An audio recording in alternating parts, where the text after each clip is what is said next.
விண்ணை தாண்டி வருவாயா? இந்த படத்தோட வாய்ஸ் ஓவர தான் இப்ப பார்க்க போறோம். ஹீரோ சிம்பு, ஹீரோயினி த்ரிஷா 2 பேருடைய நடிப்பு பயங்கரமா இருக்கும்.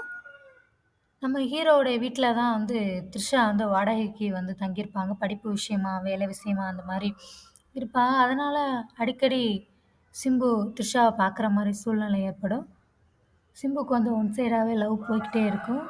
ஏன்னா, த்ரிஷாட்ட சொல்றதுக்கு கொஞ்சம் பயம். ஏன்னா, நம்ம வயசு வித்தியாசம் 2 பேருக்கும் முன்ன பின்ன இருக்கும். சிம்புவோட த்ரிஷாவுக்கு வயசு 2 வயசு கூட இருக்கிறனால, அவங்களுக்குள்ள கொஞ்சம் எப்படி சொல்றது என்னங்கிற ஒரு தடுமாற்றம் இருக்கும். அதுக்கப்புறம் ஒன் சைடு லவ் அப்புறம் டபுள் சைடா மாறிரும். 2 பேரும் ஒண்ணா வெளியில போக அந்த மாரி நெறைய விஷயங்கள் நடக்கும். கொஞ்ச நாளுக்கு அப்புறம் த்ரிஷா சொந்த ஊரான கேரளாவுக்கு போற மாரி ஆயி போயிரும். இவனும் அங்க இங்கேயும் பார்ப்பான். கடைசியில கேரளாவுக்கே அவ பேர் ஜெஸ்ஸி. ஜெஸ்ஸிய தேடி போறேன் அப்படின்னு சொல்லிட்டு கேரளாவுக்கே போயிரும். போய் பார்க்க போனா அவளுக்கு கல்யாண ஏற்பாடுலாம் நடந்திருக்கும். இவனும் எவ்வளவோ சொல்லி பார்ப்பான். அவ ஒத்துக்கிற மாட்டா. இல்ல, இல்ல எங்க வீட்ல யாரும் ஒத்துக்கிற மாட்டாக. அப்படின்னு நெறையா 2 பேரும் பேசி, பேசி ஒவ்வொரு விஷயங்கள் பேசுவாங்க. அவன் ஒத்துக்கிற மாட்டான். "நீ இங்கேருந்து போயிருன்னு சொல்லிருவா. அதோட இவன் அங்கேருந்து போயிருவான். அதுக்கப்புறம் தான் அவளுக்கு அது தாங்க முடியாது. மன்னிப்பாயா, மன்னிப்பாயான்னு சொல்லிட்டு ஒரு ஒரு அழகான ஒரு சாங் ஒண்ணு வரும். அதுக்கப்புறம் இவன் அதுலேருந்து வெளியில வர்றதுக்கு ரொம்ப முயற்சி பண்ணுவான். என்ன செய்வான், தன்னுடைய வாழ்க்கையையே ஒரு படமா எடுக்கணும்னு சொல்லிட்டு, ஒரு டைரக்டர போய் பார்ப்பான். டைரக்டர பார்த்துட்டு, "கதை சூப்பரா இருக்குப்பா.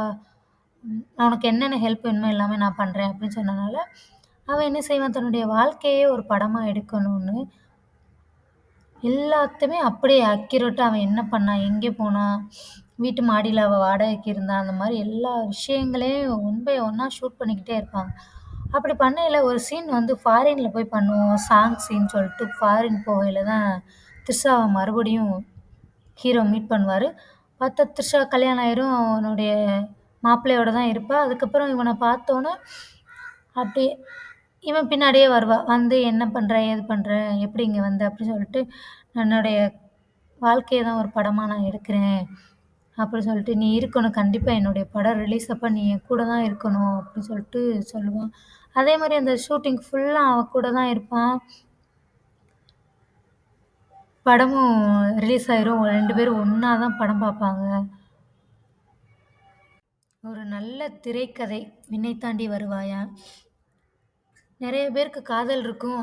ஆனா, வாழ்க்கையில ஜெயிக்க முடியாது.